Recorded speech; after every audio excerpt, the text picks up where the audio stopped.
ওম শান্তি 23 জুন 2020 সাকাৰ মুৰলী।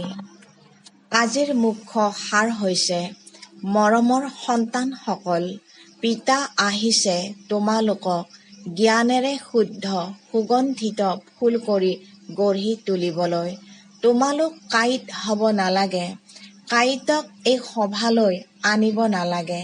পিতা আহিছে তোমালোকক জ্ঞানেৰে শুদ্ধ সুগন্ধিত ফুল কৰি গঢ়ি তুলিবলৈ। তোমালোক কাঁইট হ'ব নালাগে, কাঁইটক এই সভালৈ আনিব নালাগে। আজিৰ প্ৰশ্ন, যিসকল সন্তানে স্মৃতিৰ যাত্ৰাত থকাৰ পৰিশ্ৰম কৰে তেওঁলোকৰ লক্ষণ কি হ'ব? উত্তৰত বাবাই কৈছে, স্মৃতিত থকাৰ পৰিশ্ৰম কৰা সন্তানসকল বহুত আনন্দিত হৈ থাকিব। বুদ্ধিত এইটো থাকিব যে এতিয়া আমি পুনৰ উভতি গৈ আছো। আকৌ আমি সুগন্ধিত ফুলৰ বাগিচালৈ যাব লাগিব। তোমালোকে স্মৃতিৰ যাত্ৰাৰে সুগন্ধিত হৈ যোৱা আৰু আনকো তেনেকৈ গঢ়ি তোলা। ওম শান্তি। বাগিচাৰ গৰাকীও বহি আছে, মালিও আছে, ফুলো আছে। এইটো নতুন কথা নহয় জানো?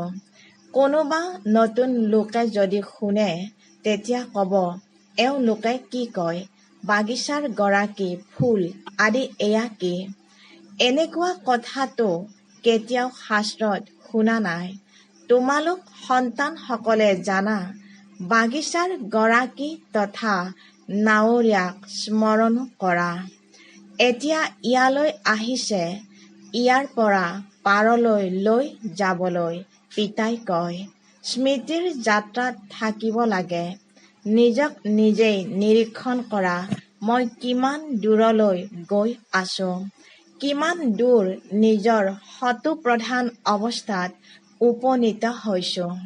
যিমানে শতপ্ৰধান অৱস্থা হৈ গৈ থাকিব তেতিয়া বুজিবা এতিয়া আমি উভতি গৈ আছো। আমি ক'ত আহি উপনীত হৈছো? সকলো স্মৃতিৰ যাত্ৰাৰ ওপৰত নিৰ্ভৰ কৰে। আনন্দ বাঢ়ি গৈ থাকিব। যিয়ে যিমান পৰিশ্ৰম কৰে সিমানে তেওঁ আনন্দিত হ'ব। যেনেকৈ পৰীক্ষাৰ সময় হ'লে তেতিয়া বিদ্যাৰ্থীয়ে বুজি পাই যায় নহয়, মই কিমান দূৰ পাছ হ'ম। ইয়াতো এনেকুৱাই হয়। প্ৰত্যেক সন্তানে নিজক জানে যে কিমান দূৰ মই সুগন্ধিত ফুল হৈছো। আকৌ আনকো কিমান সুগন্ধিত কৰি গঢ়ি তোলো।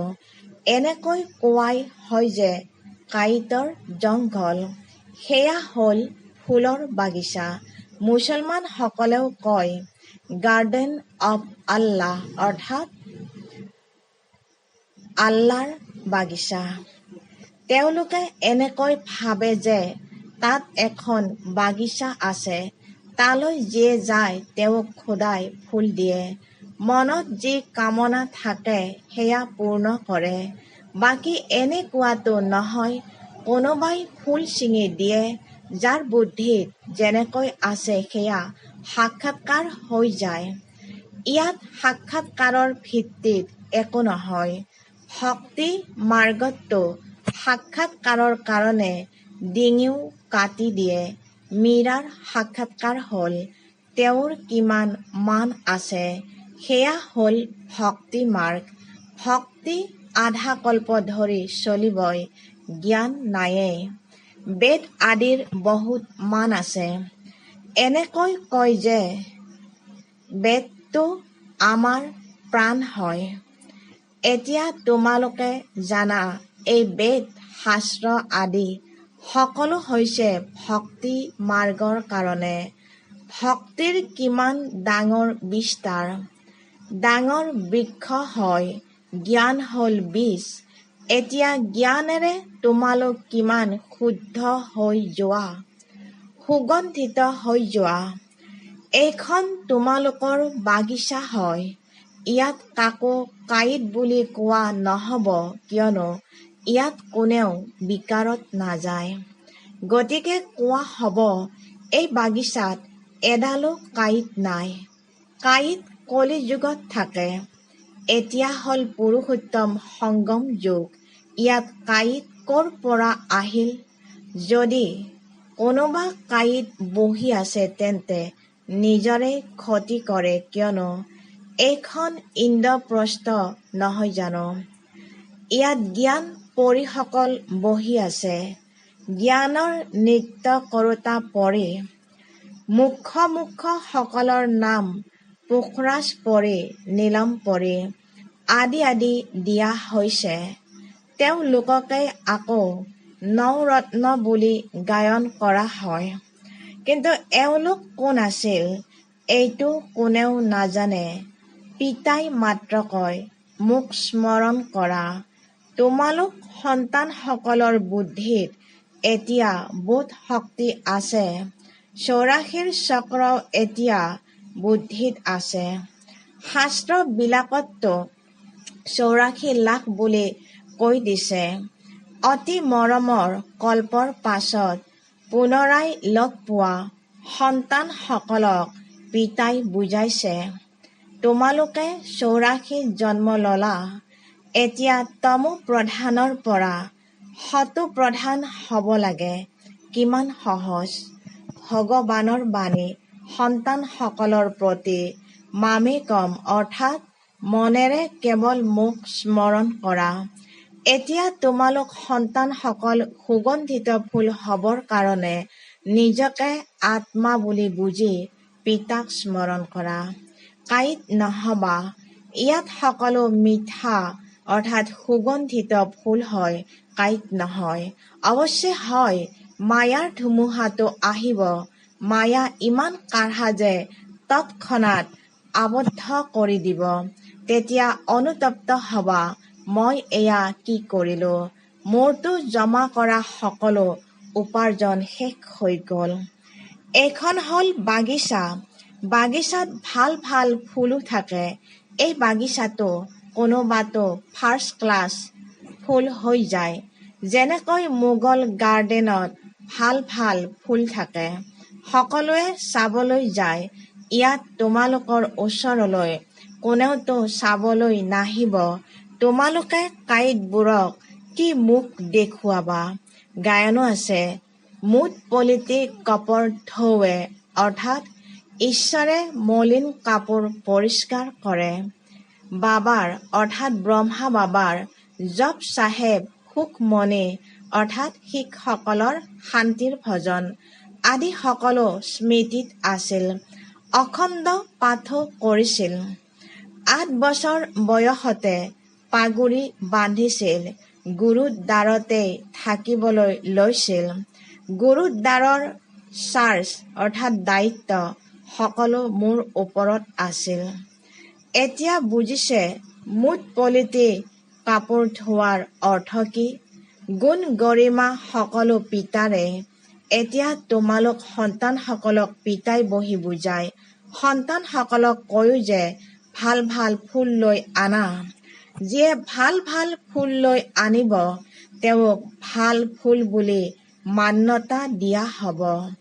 সকলোৱে কয় মই শ্ৰী লক্ষ্মী নাৰায়ণ হ'ম। তেতিয়াহ'লে গোলাপ ফুল হৈ গ'ল। পিতাই কয়, ভাল কথা। তোমালোক সন্তানসকলৰ মুখত গোলাপ। এতিয়া পুৰুষাৰ্থ কৰি সদায় গোলাপ হোৱা। অনেক সন্তান আছে। প্ৰজাটো বহুত তৈয়াৰ হৈ আছে। তাত হয়েই ৰজা ৰাণী আৰু প্ৰজা। সত্য যুগত মন্ত্ৰী নাথাকে, কাৰণ ৰজাৰে শক্তি থাকে। মন্ত্ৰী আদিৰ পৰা পৰামৰ্শ লোৱাৰ প্ৰয়োজন নাথাকে। নহ'লেতো ৰাই দুয়োটাজন ডাঙৰ হৈ যাব। তাত ভগৱান ভগৱতীক ৰায়ৰ প্ৰয়োজন নাই। মন্ত্ৰী আদি তেতিয়া থাকে যেতিয়া পতিত হয়। ভাৰতৰে কথা আৰু কোনো খণ্ড নাই য'ত ৰজাই ৰজাৰ আগত মূৰ দোৱায়। ইয়াতেই দেখুওৱা হয় জ্ঞান মাৰ্গত পূজ্য, অজ্ঞান মাৰ্গত পূজাৰী। তেওঁলোক ডবল মুকুটধাৰী, এওঁলোক ছিংগল মুকুটধাৰী। ভাৰতৰ নিচিনা পবিত্ৰ খণ্ড আৰু নাই। পেৰাডাইজ, বশিষ্ঠ, স্বৰ্গ আছিল। তোমালোকে তাৰ কাৰণে পঢ়া। এতিয়া তোমালোক ফুল হ'ব লাগে। বাগিচাৰ গৰাকী আহিছে, মালিও হয়। মালি ক্ৰমানুসাৰে থাকে। সন্তানসকলেও বুজি পায়, এইখন বাগিচা হয়, ইয়াত কাঁইট নাই। কাঁইটে দুখ দিয়ে, পিতাইতো কাকো দুখ নিদিয়ে। তেওঁ হয়েই দুখহৰ্তা শোককৰ্তা। কিমান মিঠা বাবা হয়। তোমালোক সন্তানসকলৰ পিতাৰ প্ৰতি মৰম আছে। পিতাইও সন্তানসকলক মৰম নকৰে জানো? এয়া হৈছে পঢ়া। পিতাই কয়, মই তোমালোকক বাস্তৱত পঢ়াওঁ। এওঁ অৰ্থাৎ ব্ৰহ্মায়ো পঢ়ে। পঢ়ি আকৌ পঢ়োৱা, তেতিয়া অন্য সকলো কাঁইটৰ পৰা ফুল হৈ যাব। ভাৰতক মহাদানী বুলি গায়ন কৰা হৈছে কিয়নো এতিয়া তোমালোক সন্তানসকল মহাদানী হৈছা। অবিনাশী জ্ঞান ৰত্ন তোমালোকে দান কৰা। বাবাই বুজাইছে, আত্মায়েই ৰূপ বসন্ত অৰ্থাৎ জ্ঞানী যোগী হয়। বাবাও ৰূপ বসন্ত হয়। তেওঁৰ সকলো জ্ঞান আছে। জ্ঞানৰ সাগৰ হৈছে পৰম পিতা পৰমাত্মা। তেওঁ হৰ্তা-কৰ্তা নহয় জানো? জ্ঞানৰ সাগৰ এজন পিতা হয়। সেইকাৰণে গায়ন কৰা হয়। গোটেই সমুদ্ৰক চিয়াহী কৰি ল'লেও জ্ঞান লিখি শেষ কৰিব নোৱাৰিবা। আকৌ 1 ছেকেণ্ডত জীৱন মুক্তি বুলিও গায়ন আছে। তোমালোকৰ ওচৰত কোনো শাস্ত্ৰ আদি নাই। তাত কোনোবা পণ্ডিত আদিৰ ওচৰলৈ গ'লে তেতিয়া ভাবে যে এইজন পণ্ডিত বহুত বিজ্ঞ অথৰিটি হয়। এওঁ সকলো বেদ-শাস্ত্ৰ কণ্ঠস্থ কৰিছে। আকৌ সংস্কাৰ লৈ যায়। তেতিয়া সৰু কালৰ পৰাই সেইবোৰ অধ্যয়ন কৰি লয়। তোমালোকে সংস্কাৰ লৈ নোযোৱা। তোমালোকে পঢ়াৰ ৰিজাল্ট লৈ যোৱা।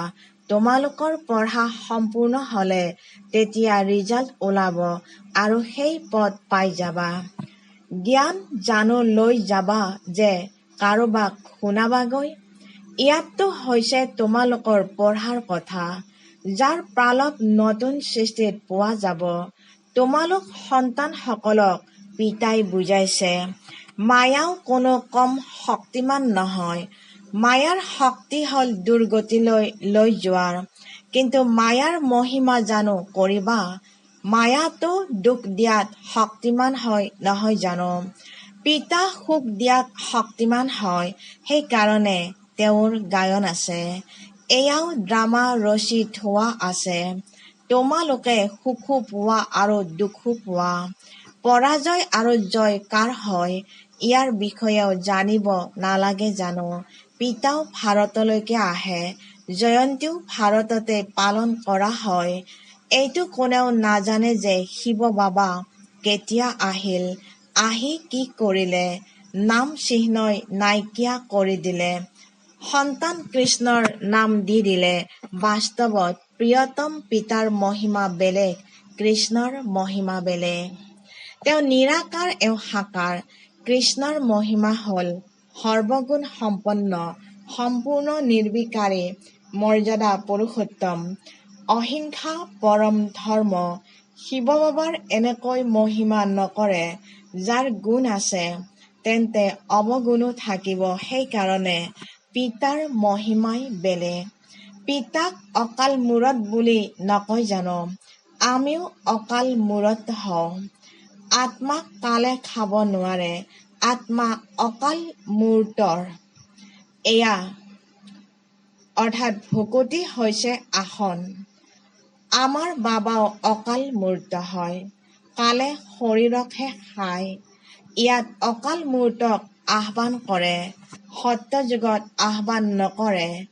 কিয়নো তাততো সুখেই সুখ। সেইকাৰণে গায়নো কৰে। দুখত সকলোৱে স্মৰণ কৰে, সুখত কোনেও নকৰে। এতিয়া ৰাৱণৰ ৰাজ্যত কিমান দুখ। পিতাইতো স্বৰ্গৰ মালিক কৰি তোলে, আকৌ তাত আধাকল্প কোনেও আহ্বান নকৰে।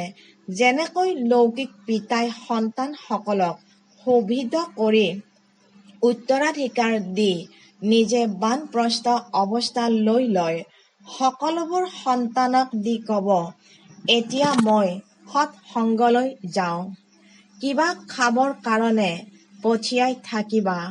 এই বাবাইতো এনেকৈ নকব নহয় জানো? এওঁতো কয়, মৰমৰ সন্তানসকল, মই তোমালোকক বিশ্বৰ বাদশ্বাহী দি বানপ্ৰস্থলৈ গুচি যাম। মই জানো কম খাবৰ কাৰণে পঠিয়াবা? পিতাকৰ তত্বাৱধান লোৱাটো লৌকিক সন্তানৰতো দায়িত্ব হয়, নহলে খাব কেনেকৈ? এই পিতাইতো কয়, মই নিষ্কাম সেৱাধাৰী হওঁ। মনুষ্য কোনো নিষ্কাম হব নোৱাৰে, ভোকত মৰি যাব। মই জানো ভোকত মৰিম? মইতো অভোক্তা হওঁ। তোমালোক সন্তানসকলক বিশ্বৰ বাদশ্বাহী দি মই গৈ বিশ্ৰাম কৰোঁ, তেতিয়া মোৰ ভূমিকা বন্ধ হৈ যায়, আকৌ ভক্তি মাৰ্গত আৰম্ভ হয়। এই অনাদি ড্ৰামা ৰচি থোৱা আছে, যাৰ ৰহস্য পিতাই বহি বুজায়। বাস্তৱত তোমালোকৰ ভূমিকা সকলোতকৈ বেছি, সেয়েহে পুৰস্কাৰো তোমালোকেই পোৱা উচিত। মই আৰাম কৰোঁ, তেতিয়া তোমালোক আকৌ ব্ৰহ্মাণ্ডৰো মালিক, বিশ্বৰো মালিক হোৱা।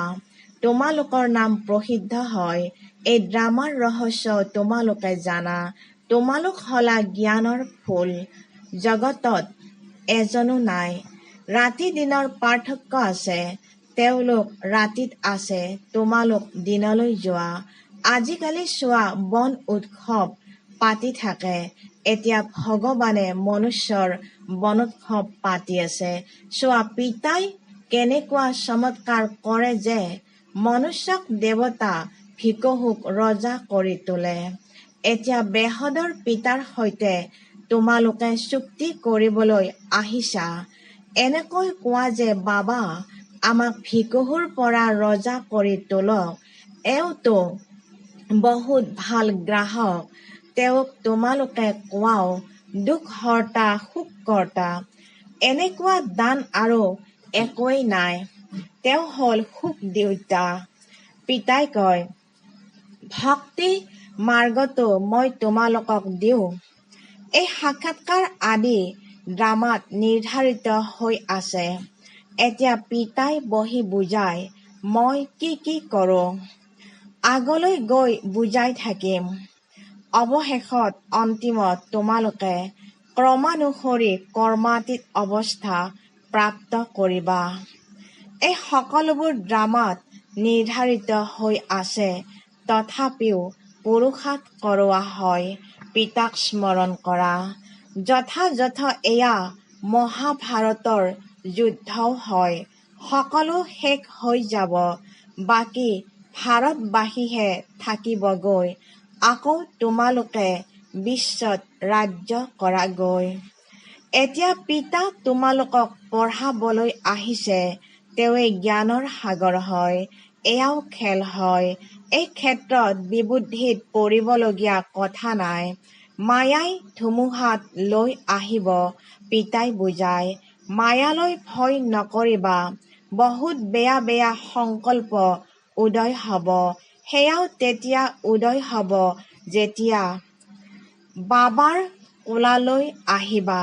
যেতিয়ালৈকে বাবাৰ কোলালৈ নাহা, তেতিয়ালৈকে মায়াই ইমান যুদ্ধ নকৰে। বাবাৰ কোলালৈ অহাৰ পাছতহে ধুমুহা আহে। সেইকাৰণে পিতাই কয়, বাবাৰ কোলালৈও সাৱধানে আহিব লাগে। দুৰ্বল হলে তেন্তে প্ৰজাত আহি যাব।